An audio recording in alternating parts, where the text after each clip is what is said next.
नमस्कार। पिछले सप्ताह संडे स्पेशल में हमने मीडिया के बारे में बात की थी और आपको बताया था नोएडा के मीडिया का एक काला सच।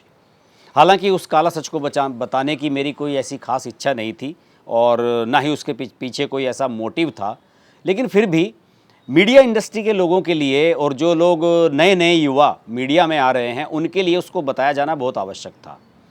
इस बार भी संडे स्पेशल में कुछ एक ऐसा ही मुद्दा है और मुद्दा इस बात का है कि विश्वसनीयता मीडिया की कैसे बढ़ रही है, कैसे घट रही है, कैसे सवाल खड़े हो रहे हैं, कैसे लोग मीडिया के पास आ रहे हैं, कैसे लोग मीडिया से दूर जा रहे हैं। और पिछले कुछ दशकों में, या बल्कि यूँ कहूँ कि पिछले 5-7 साल के अंदर ही मीडिया का स्वरूप किस तरीके से बहुत तेज़ी से बदला है।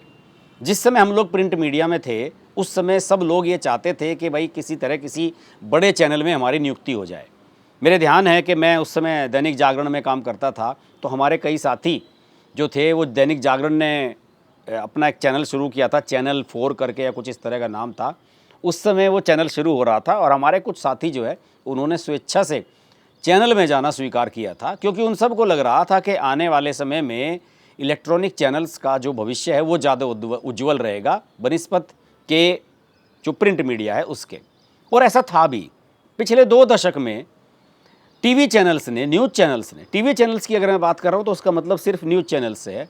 टीवी न्यूज़ चैनल्स ने बड़ी सफलता हासिल की, लोगों को बड़ी बड़ी सैलरियाँ दिलवाई, इवन जो उनके एंकर्स थे, उनके जो रिपोर्टर्स थे वो बड़े बड़े स्टार बन गए। एक परंपरा शुरू हुई कि बड़े बड़े होर्डिंग शहरों में लगाए जाने लगे कि हमारे चैनल पर ये एंकर है, हमारे चैनल पर ये एंकर है। और अभी कुछ साल पहले तक भी ऐसी ही एक प्रतिस्पर्धा चलती रही। लेकिन आज मैं देख रहा हूं कि दौर ऐसा आया है कि बड़े बड़े चैनल अपने यहाँ उन कंटेंट क्रिएटर्स को हायर कर रहे हैं जो यूट्यूब और सोशल मीडिया पर बढ़िया काम कर रहे हैं पिछले 4-5 साल से। उनको अपनी डिबेट्स में बुलाते हैं। कई यूट्यूबर्स तो जो है लगातार अपने प्रोग्राम टीवी चैनल्स पर बनाने लगे हैं, उनके शो टीवी चैनल्स पर भी आने लगे हैं। जैसे कि जियो हॉटस्टार, उस पर हमने देखा कि बहुत सारे यूट्यूबर्स के वीडियो आने लगे हैं, उनके लगातार जो ब्लॉग्स बनाते हैं वो आने लगे हैं।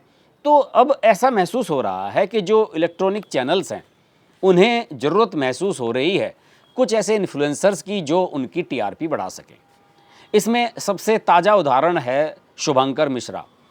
शुभंकर मिश्रा अभी 3 साल पहले तक, 2.5-3 साल पहले तक ही आज तक में हुआ करते थे और शाम के समय जो नॉन प्राइम वाला सेक्शन हुआ करता था उसमें कोई एंकरिंग किया करते थे। मैंने तो कभी शुभंकर मिश्रा को देखा भी नहीं था कि वो आज तक पे क्या काम करते हैं, लेकिन उन्होंने आज तक की नौकरी छोड़ी, यूट्यूब चैनल बनाया, उस पर एक बड़े पॉडकास्टर के रूप में अपनी पहचान बनाई, बहुत सारे बड़े बड़ी सेलिब्रिटीज़ के इंटरव्यू लिए। और ये भी सुनने में आ गया है कि कुछ लोगों ने तो उनसे अप्रोच करना शुरू कर दिया कि शुभंकर हमें अपने अगर शो में बुला लें या अपने पॉडकास्ट में बुला लें तो बड़ा अच्छा होगा। लोग अप्रोच करने लगे शुभंकर के साथ। लेकिन फिर अभी एक खबर आई कि शुभंकर मिश्र ने एनडीटीवी को ज्वाइन कर लिया है कंटेंट क्रिएटर के रूप में ही, मैनेजिंग एडिटर के रूप में। और शुभंकर मिश्रा ने ये भी कहा है अपने दर्शकों से कि उनका जो यूट्यूब चैनल है और उनके जो 2-3 चैनल उन्होंने बना लिए थे वो उसी तरह से चलते रहेंगे और साथ ही साथ उनका जो पॉडकास्ट करने का सिलसिला है, लोगों को इंटरव्यू करने का सिलसिला है, वो भी उनका चलता रहेगा। तो ये सब चीज़ें क्या दिखाती हैं? ये सब चीज़ें ये दिखा रही हैं कि जो रियल टैलेंट है, जो सोशल मीडिया के माध्यम से एक टैलेंट बाहर आया है निकल के, जेन्युइन, समझ लीजिए कि मेरे अंदर अगर कोई खासियत है और मैं किसी नेटवर्क में काम कर रहा हूँ और अपनी वो जो स्पेशलिटी है वो मुझे वहाँ दिखाने का मौका नहीं मिल रहा है, तो फिर मैं क्या करूँगा? फिर मैं सोशल मीडिया पर जाऊँगा, फेसबुक पर, इंस्टाग्राम पर, यूट्यूब पर आऊँगा और वहाँ पर अपना जो हुनर है वो दिखाने की कोशिश करूँगा। तो कुछ ऐसा ही हुआ है पिछले 6-7 साल में।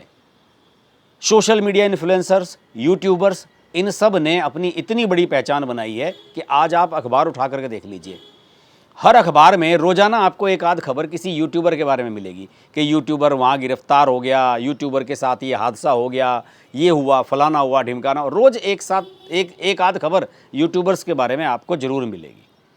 यही वजह है कि आज बड़े बड़े channels, YouTubers, social media influencers, bloggers उनकी तरफ आस भरी नज़रों से देख रहे हैं और उन्हें अपने साथ जोड़ने की कोशिश कर रहे हैं। देखिए, एनडीटीवी ने इस बारे में एक बड़ी शुरुआत की है। मैं एनडीटीवी पर विशेष रूप से बात करना चाहूँगा। एनडीटीवी ने शिव अरोरा को बुलाया, आज तक छोड़ के गए, आज तक का जो इंग्लिश वाला है इंडिया टुडे उसको छोड़ करके गए। शिव अरोरा की सोशल मीडिया पर बहुत ज़बरदस्त प्रेजेंस है। आपको याद होगा कि एक समय प्रधानमंत्री मोदी ने भी शिव अरोरा का एक वीडियो शेयर किया था, क्योंकि उनकी देश के बारे में, देशभक्ति की जो उनकी अप्रोच है, राष्ट्रभक्ति की जो उनकी अप्रोच है, वो कमाल की है।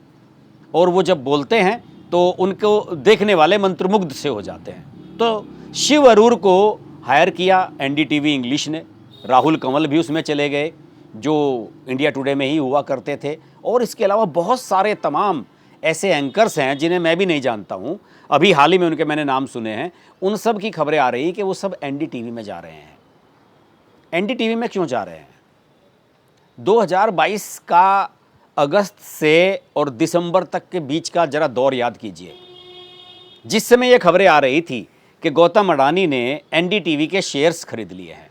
और आज की तारीख में अगर मैं बात करूं, गौतम अडानी के पास एनडीटीवी के 64.71% यानी कि 64-65% के आसपास शेयर अडानी के पास हैं। तो अडानी का कंट्रोल आ चुका है इस चैनल पर।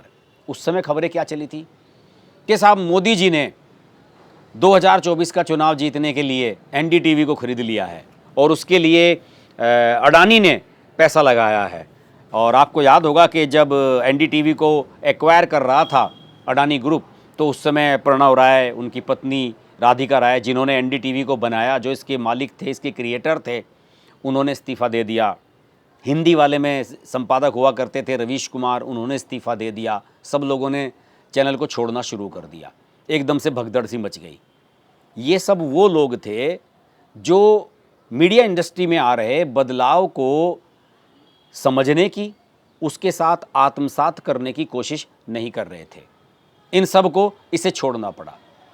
इन सब का एक ही मोटिव था, मोदी को गाली दो, बीजेपी को गाली दो, सरकार के खिलाफ वीडियो बनाओ, सरकार के खिलाफ एनालिसिस करो। निगेटिव एक अप्रोच इनकी थी। और इन्हें यह लगा कि संभवतः गौतम अडानी जब इसे एक्वायर कर लेंगे तो इस तरह तो नहीं कर पाएंगे। और ये बात सही भी थी। गौतम अडानी ने जब इसको एक्वायर किया तो उस समय गौतम अडानी ने कुछ इंटरव्यूज़ दिए, और मेरे ख्याल में फाइनेंशियल एक्सप्रेस में भी इंटरव्यू आया था। गौतम अडानी उन दिनों रजत शर्मा में की आपकी अदालत होती है जो, उसमें भी आए थे। उसमें कुछ जो उनके इंटरव्यूज़ मुझे याद आते हैं, उसमें गौतम अडानी ने यह कहा था कि भाई मैं एक ऐसा नेटवर्क यहाँ पर खड़ा करना चाहता हूँ। सुनने में आया कि एनडीटीवी अभी 9 भाषाओं में और रीजनल चैनल्स भी शुरू करने वाला है, उसी राह पर वो बढ़ते हुए नजर आ रहे हैं। तो गौतम अडानी ने यह कहा था कि मैं एक ऐसा नेटवर्क खड़ा करना चाहता हूं जैसे कि फाइनेंशियल एक्सपेक्ट, एक इंडिपेंडेंट नेटवर्क जिस पर पैसे का कोई दबाव नहीं है, किसी कारोबारी का कोई दबाव ना हो, किसी पॉलिटिकल पार्टी का कोई दबाव ना हो, वो एक स्वतंत्र रूप से काम करे, इंडिपेंडेंट रूप से काम करे। और ये बात किसी को हजम नहीं हुई थी उस समय। सबको ये लग रहा था कि यार ये तो मोदी ने खरीद लिया है चैनल, और अब मोदी, क्योंकि उस समय एनडीटीवी ही ऐसा बचा हुआ था जो मोदी के खिलाफ झंडा उठाए घूम रहा था, तो सबको ये लगा कि अब तो एनडीटीवी की दशा दिशा सब कुछ बदल जाएगी और रवीश कुमार और प्रणव राय इन सब ने छोड़ दिया है तो एनडीटीवी बंद हो जाएगा। दोस्तों, ऐसा कुछ नहीं हुआ। एनडीटीवी का जो इंग्लिश चैनल है वो इस समय टीआरपी के हिसाब से नंबर 1 चैनल बन चुका है। हिंदी वाले का अभी कोई डाटा मुझे उपलब्ध नहीं हुआ, हिंदी वाले के लिए प्रयास संभवतः किए जा रहे हैं, लेकिन इंग्लिश वाले में जब से ये शिव अरोरा ये सब लोग जुड़े, वो नंबर 1 बन चुका है। अभी ऑपरेशन सिंदूर के दौरान इतनी शानदार कवरेज दिखाई इन लोगों ने। शिव अरोरा तो 20-25 दिन तक वहीं रहे, कश्मीर में ही रहे, और बहुत अच्छी कवरेज रही और ऑथेंटिक रही। हम सब लोगों ने बड़े वीडियोस वगैरह एनडीटीवी के शेयर किए, क्योंकि हमें लगा कि इसमें ऑथेंटिक जानकारी दी जा रही है। और मैंने ये बात अपने दूसरे चैनल ग्लोबल हर्ष पर जब ये कही, तो कुछ लोगों ने सोचा हमें एनडीटीवी वालों ने कुछ पैसा वैसा दे दिया होगा और इसलिए हम एनडीटीवी के बारे में पॉजिटिव बात कह रहे हैं। ऐसा कुछ नहीं था। मैं आपको बताऊं कि देश के एक बहुत बड़े चैनल ने हमारे से अप्रोच किया कि जैसी वीडियो आपने एनडीटीवी के बारे में बनाई है, हमारे बारे में भी बना दो, हम आपको मुंह मांगा पैसा देंगे। हमने उससे साफ इनकार कर दिया, क्योंकि हमने तो ना एनडीटीवी से कुछ लिया था और ना हमें किसी और से लेना था। हमें तो अब आप दर्शकों का साथ चाहिए, बाकी हमें किसी चीज़ की आवश्यकता नहीं है। तो एनडीटीवी नंबर 1 हो गया अंग्रेजी का, और ये सिर्फ 2-2.5 साल के अंदर ही हुआ है। आप समझिए कि दिसंबर 2022 में एनडीटीवी अडानी के पास आया, इसके दफ्तर को ग्रेटर कैलाश से ले जाकर नोएडा की एक शानदार बिल्डिंग में शिफ्ट किया गया, बड़ा ऑफिस बनाया गया। और अभी मैंने आपको वीडियो एक बनाया भी था अपने दूसरे चैनल पर, निधि कुलपति, बहुत ही सीनियर जर्नलिस्ट, बहुत ही सीनियर एंकर, जो लगभग 20 साल के करीब जिन्होंने काम किया, पहले शायद जी न्यूज़ में हुआ करती थी, एनडीटीवी में जिन्होंने लगभग 20 साल तक काम किया, उनकी अभी रिटायरमेंट हुई और बड़ी शानदार रिटायरमेंट वहाँ पर दी गई। एनडीटीवी में सुमित अवस्थी भी आ चुके हैं, आपको बता दूँ। और निधि कुलपति की जब रिटायरमेंट हुई, उनका वीडियो सोशल मीडिया पर इतने सारे वायरल हुए। मैंने तो वीडियो यही बनाया था कि रवीश कुमार, जो ये सोचते हैं कि उनकी वजह से एनडीटीवी हिंदी वाला चल रहा था, उनकी रिटायरमेंट पर, उनके नौकरी छोड़ने पर किसी ने इतने वीडियो नहीं बनाए थे, ना उनके बारे में इस तरह का प्रचार हुआ था कि साहब रवीश कुमार ने एनडीटीवी छोड़ दिया, कि इस तरह के वीडियोस चलने लगे, उनकी विदाई हो रही है, कुछ नहीं। क्योंकि रवीश कुमार जैसे लोग घाघ लोग हैं। इन्हें यह लगा कि अब गौतम अडानी ने चैनल को एक्वायर कर लिया है तो हमें मोदी को गाली देने का मौका नहीं मिलेगा। और इन लोगों की खून में बसा हुआ है कि गाली नरेंद्र मोदी को देनी है। ये बात तो सही है।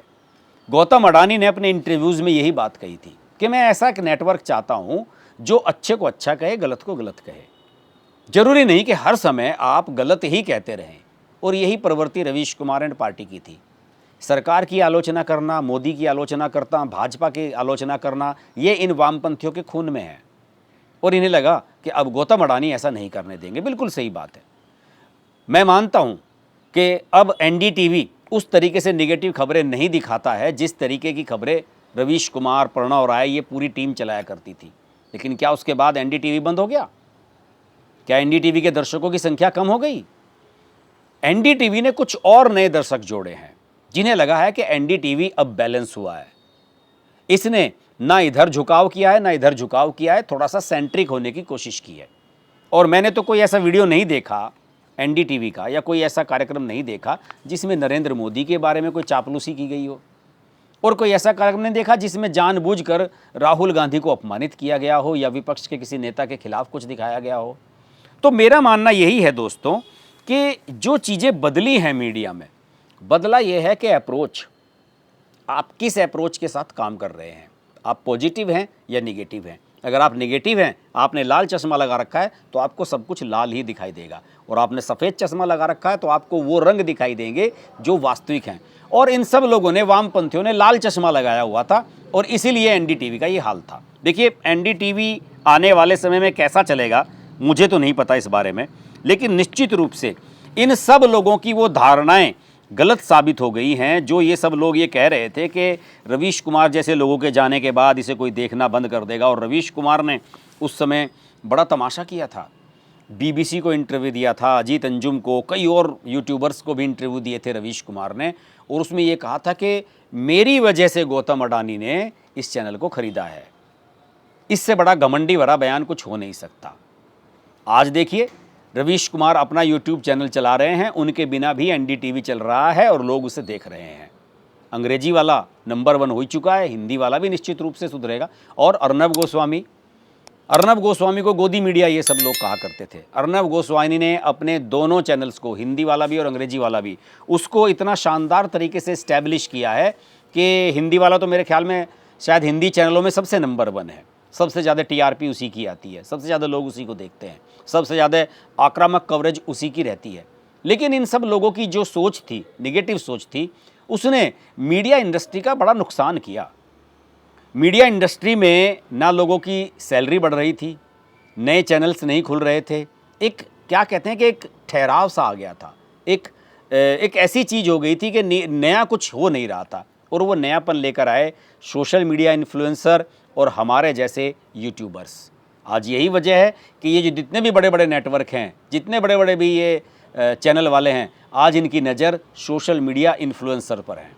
इन्होंने लाखों लाखों की सैलरी देकर बड़े बड़े एंकर्स रखे हुए हैं, लेकिन उसके बावजूद भी इन्हें शुभंकर मिश्रा जैसे, या प्रदीप सिंह जो इंडिया टीवी पर आते हैं, पॉलिटिकल एनालिसिस करते हैं, या हर्षवर्धन त्रिपाठी जी हैं अपने, इन सब लोगों की इन्हें आवश्यकता पड़ रही है। और ये मीडिया इंडस्ट्री के लिए एक पॉजिटिव चीज़ है, इसमें नकारात्मक कुछ भी नहीं है। अगर आपने अपना स्थान बनाया है और आप अपनी मीडिया इंडस्ट्री में कोई ऐसी पोजीशन बनाने में सफल रहे हैं अपने दम पर, तो उसका सम्मान किया जाना चाहिए। पहले ऐसा नहीं हो रहा था। तो अब मीडिया इंडस्ट्री एक नए बदलाव की तरफ गुजर रही है, एक नया बदलाव देखने को मिल रहा है वहाँ पर। और वहाँ पर नए नए क्रिएटर्स और जो इंडिपेंडेंट जर्नलिस्ट हैं, इंडिपेंडेंट मीडिया है, उसको अपना हुनर दिखाने का अवसर मिल रहा है। तो निश्चित रूप से एक बड़ा बदलाव इलेक्ट्रॉनिक चैनल्स में भी देखने को इस समय मिल रहा है और ये आने वाले समय में और बढ़ने वाला है, कम नहीं होने वाला है। आज के संडे स्पेशल में इतना ही।